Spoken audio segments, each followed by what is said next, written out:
Welcome, curious minds, to the deep dive.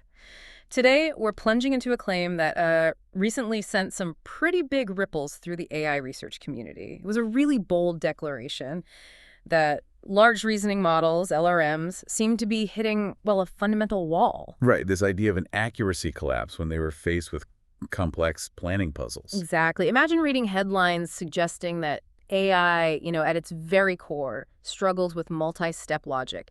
It sounds like a deep inherent limitation in how these powerful models think. Or maybe don't think, in the way we might expect. Yeah, it definitely grabbed attention. But here's where this deep dive gets really interesting.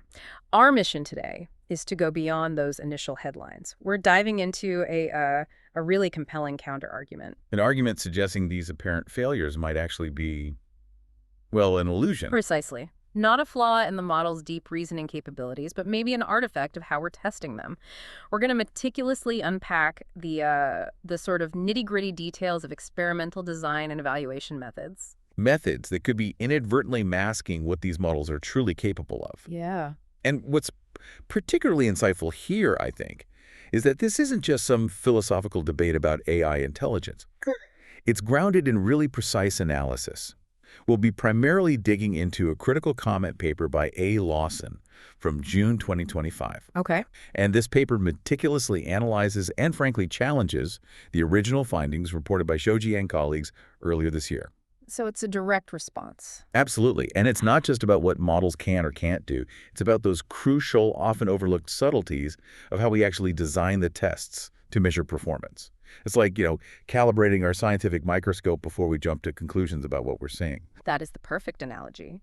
So get ready to explore the specific challenges around things like output limits, the surprising issue of puzzle solvability or unsolvability, maybe, and even the very definition of computational complexity as it applies to AI.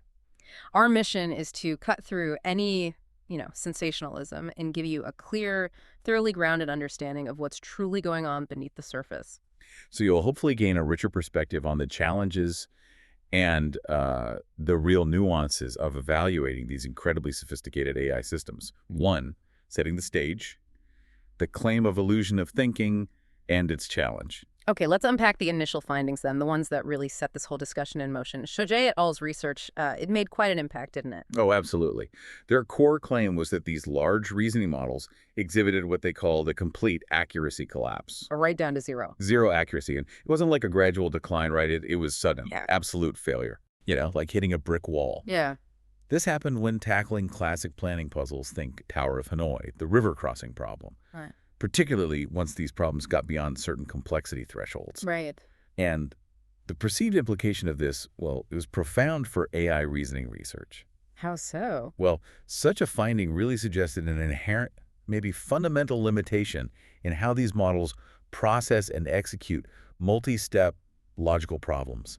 It painted this picture of AI hitting a hard ceiling. Like they just couldn't handle complex sequential reasoning beyond a certain point. Exactly. Imagine being told that this powerful new engine you've built just stops working after a certain speed, not because it's faulty, but because it simply can't go faster. That's the kind of limitation it implied, and you can see how that might influence, well, billions in R&D. So for you, the listener, just think about the initial reaction to findings like that.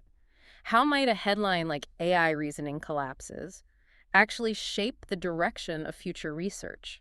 If a core capability seems fundamentally limited, could it maybe lead developers to focus less on pure long-chain reasoning, maybe more on things like retrieval augmented generation, where the AI pulls existing info? Or simpler single-step applications, perhaps. Right. Or how might it influence funding priorities, maybe shifting away from foundational reasoning research towards other areas that seem, I don't know, more promising? It's not just about a scientific result in isolation. It's about the potential cascade effects such a result could have on the whole field. Yeah. That's a critical point. Yeah. If such a profound limitation were really observed, truly confirmed, it would force a complete reevaluation.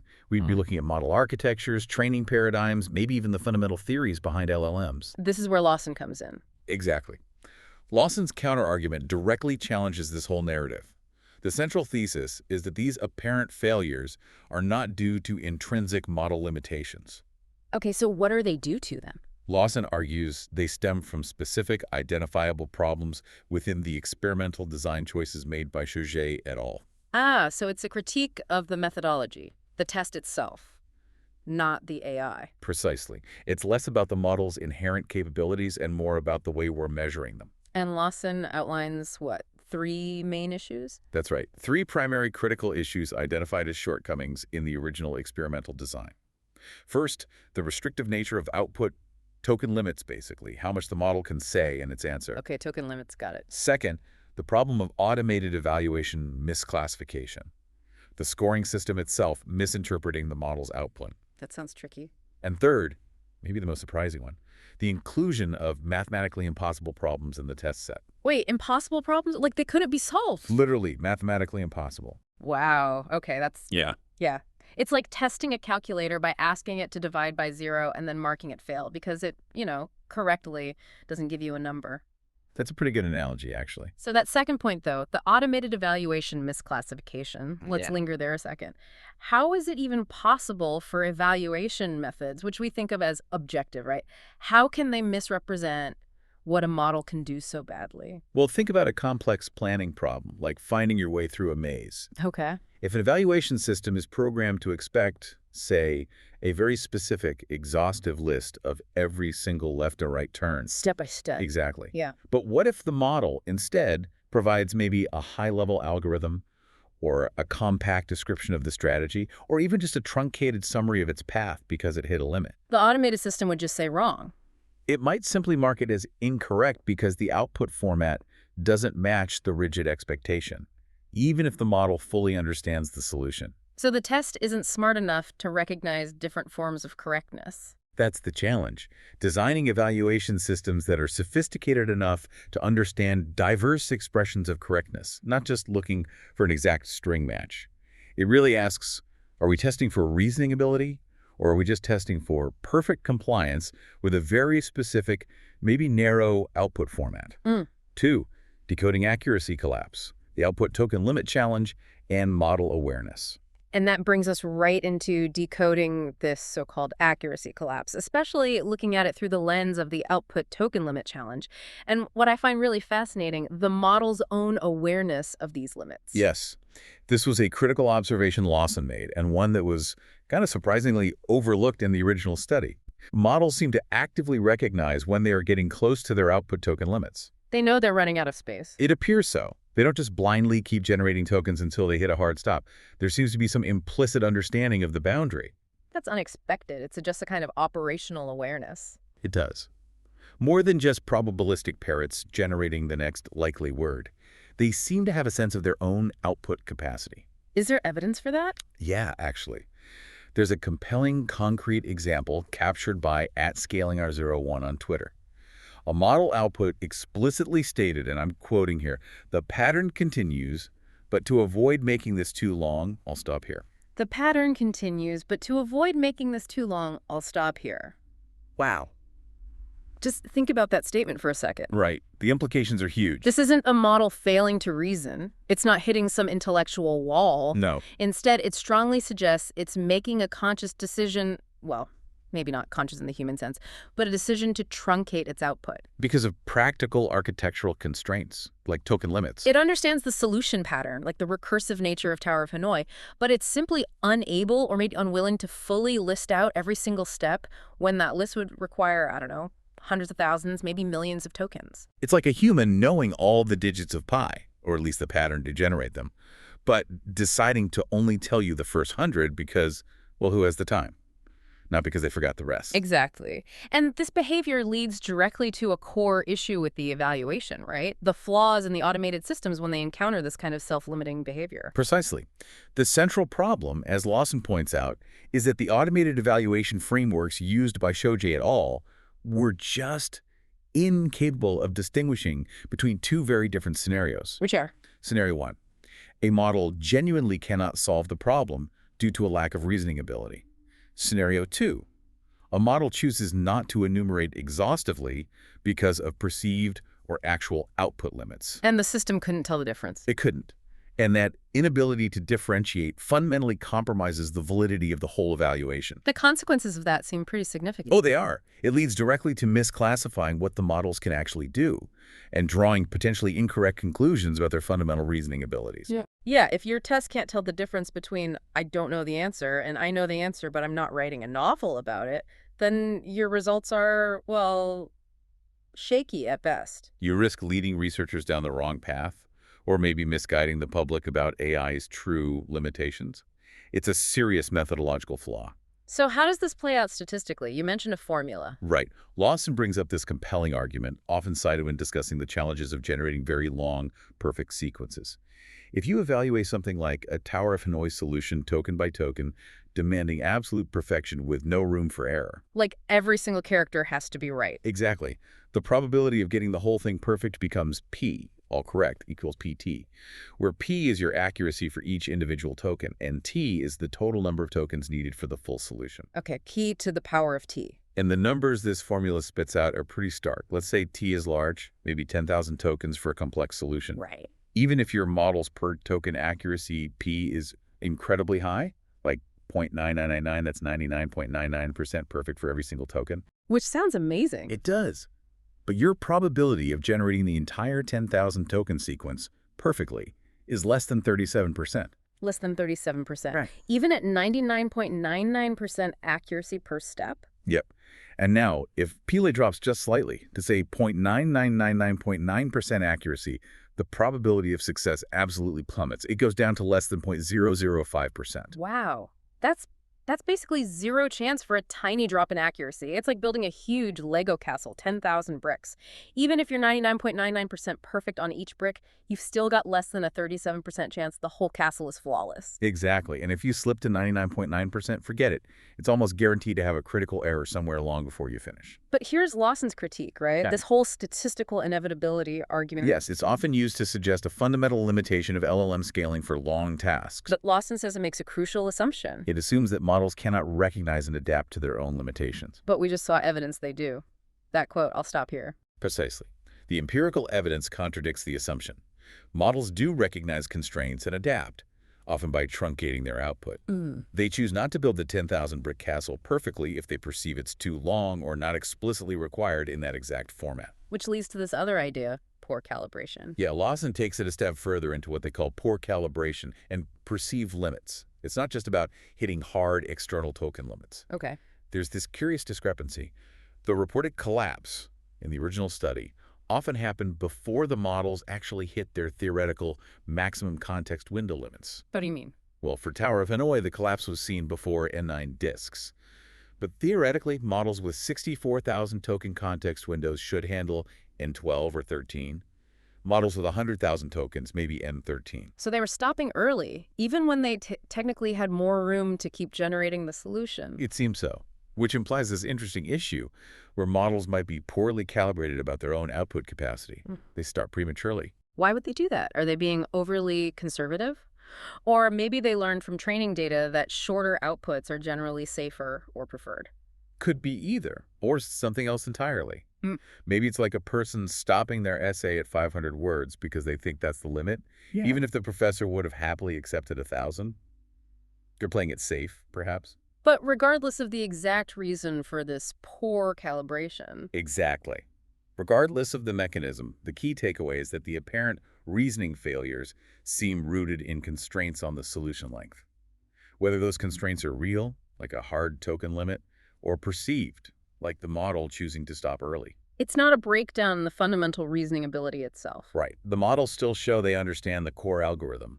For instance, they can generate compact, recursive implementations of the Tower of Hanoi logic.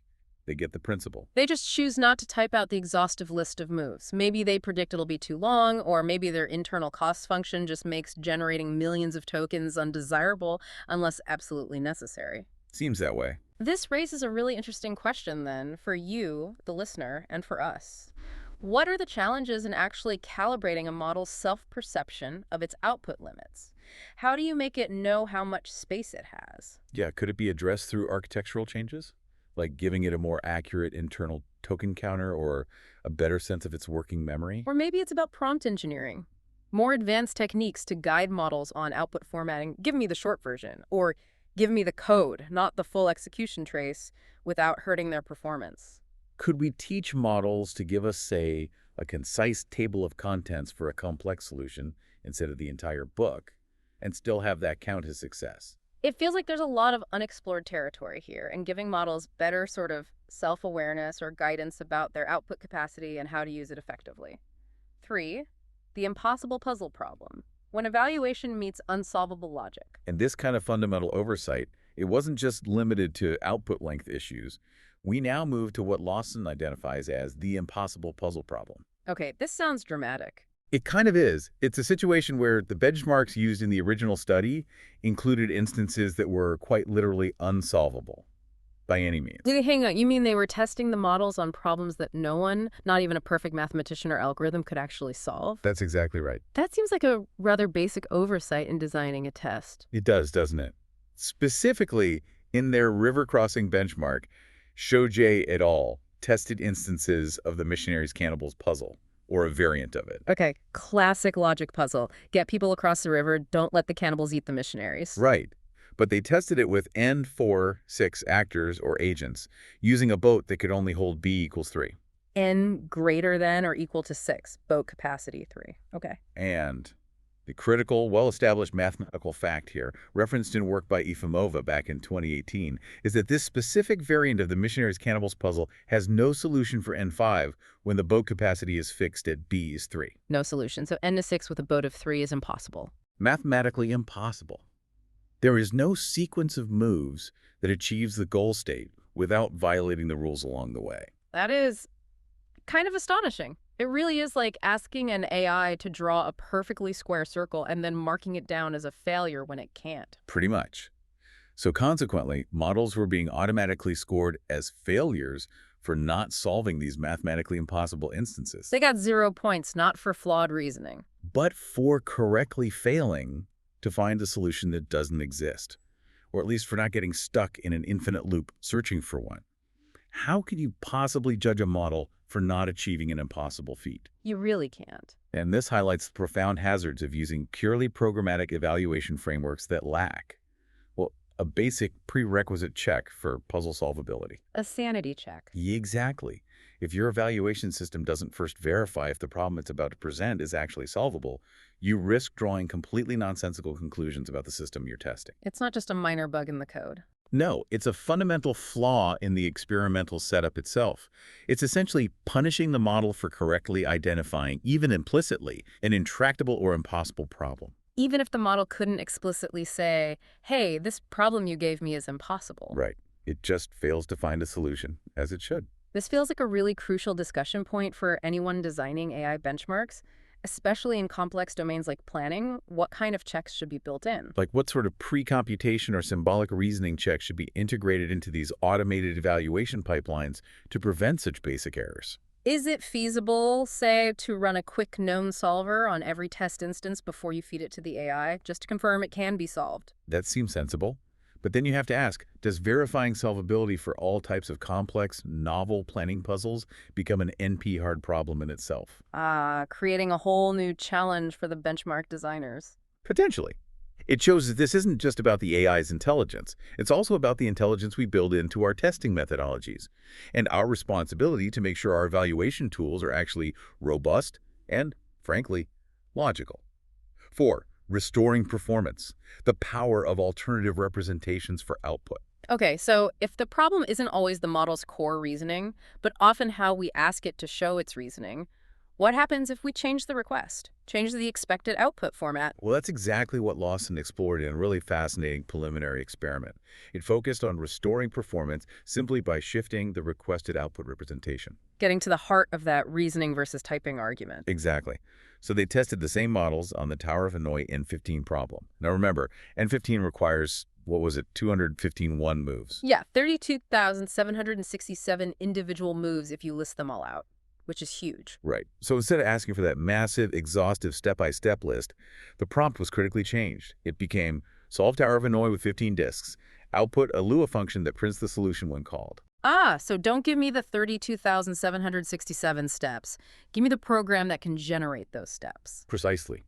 It shifts the demand from direct execution or enumeration to demonstrating algorithmic understanding. And what happened? Did it work? The results were really striking. Lawson reported very high accuracy across multiple powerful models. They mentioned Claude 3.7 Sonnet, Claude Opus 4, OpenAI o3, Google Gemini 2.5. So the big players. Yeah. And crucially, these solutions, these Lua functions, were completed in under 5,000 tokens. Under 5,000 tokens. Compared to the, probably well over 100,000 tokens needed to list out all 32,767 moves. Exactly. It's a tiny fraction of the length, a dramatic demonstration of efficiency gain just by changing the output format. But was the code correct? Did it actually solve the problem? That's the key insight. Lawson states the generated solutions correctly implement the recursive algorithm. So they didn't just give some superficial answer. They genuinely understood the underlying mathematical and logical structure of the Tower of Hanoi problem, which is inherently recursive. Yes. And this powerfully demonstrates that the model's underlying reasoning capabilities seem to be intact when they are, quote, freed from exhaustive enumeration requirements. The perceived failure wasn't in their ability to understand the algorithm, but in the specific format dictated for expressing that understanding in the original tests. They understood the abstract logic.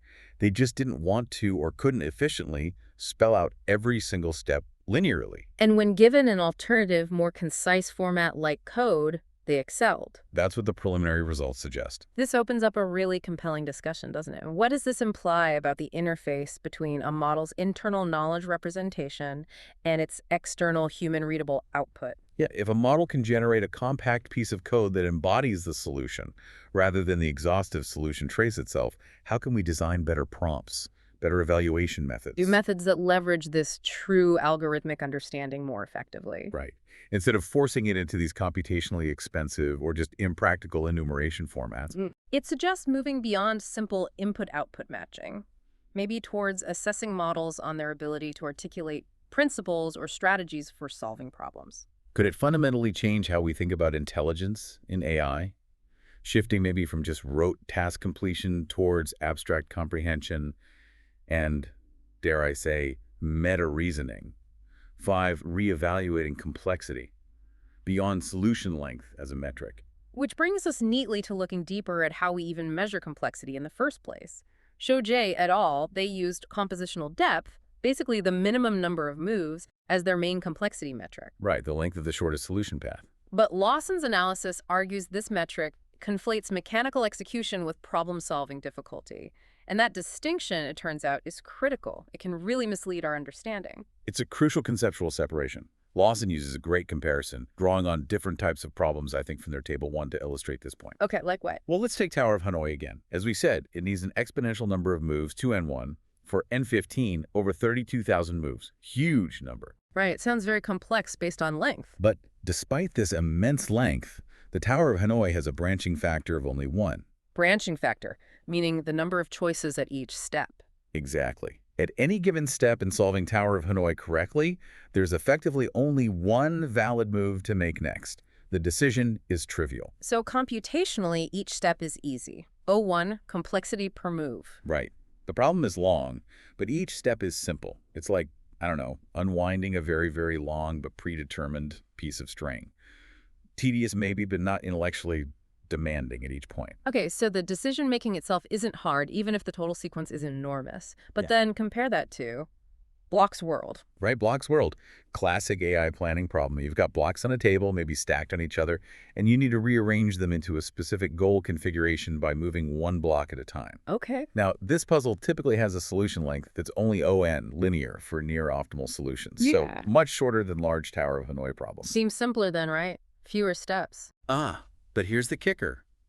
Finding the truly optimal, shortest solution for Block's world can be NP hard, and its branching factor is ON2.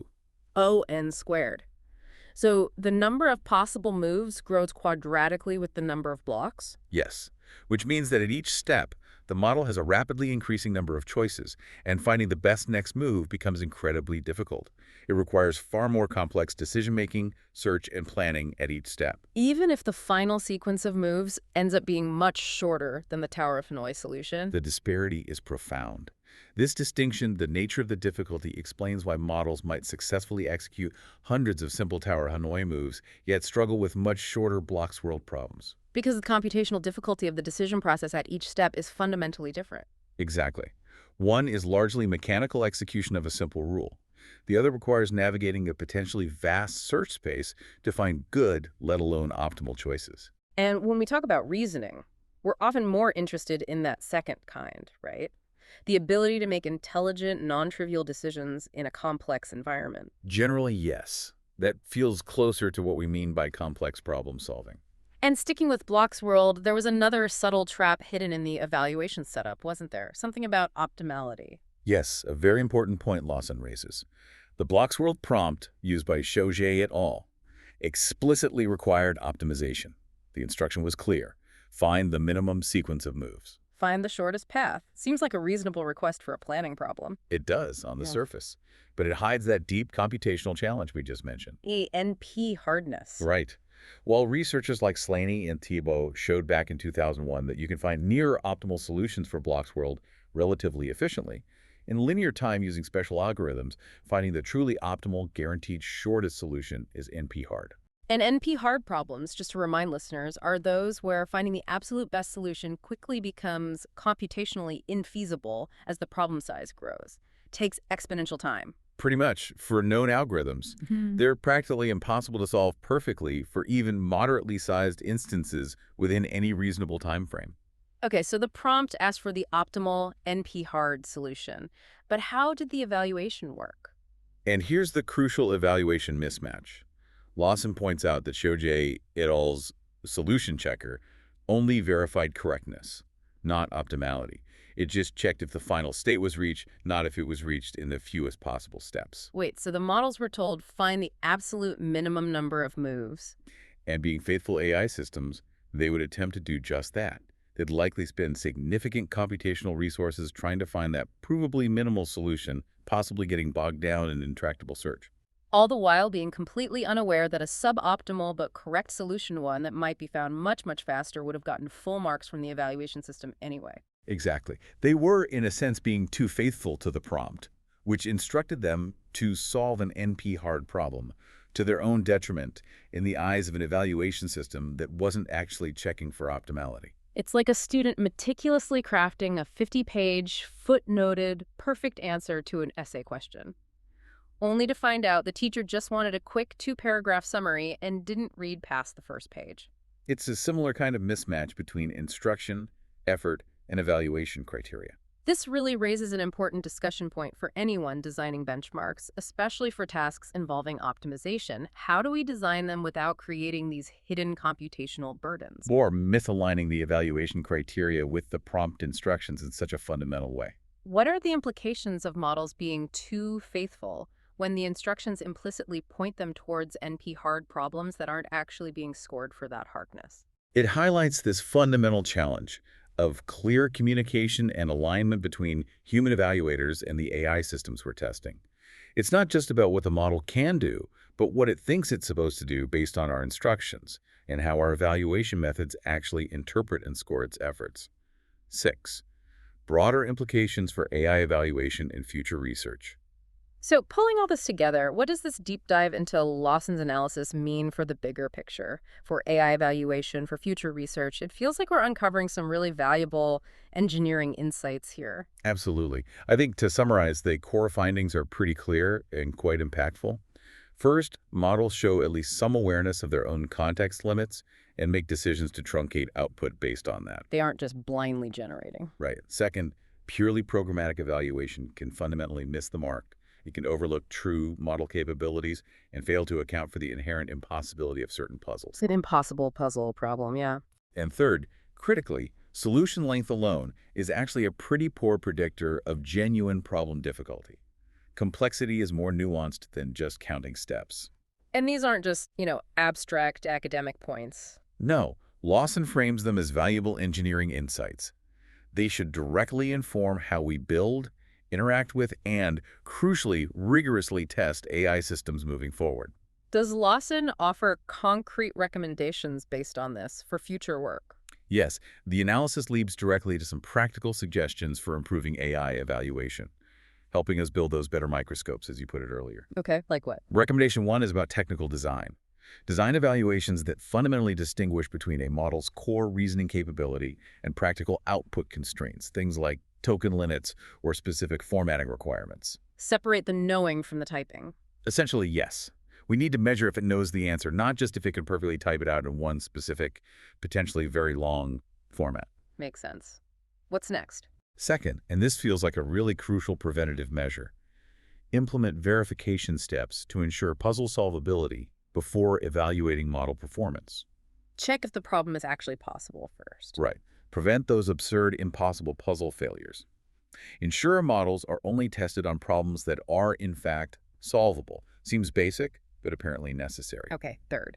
Third, advocate for using complexity metrics that more accurately reflect the computational difficulty and the cognitive or decision-making burden on the model, not just the raw length of the solution. So focus on things like let models show their understanding as code, or a recursive function, or maybe even a high-level strategy. Yes.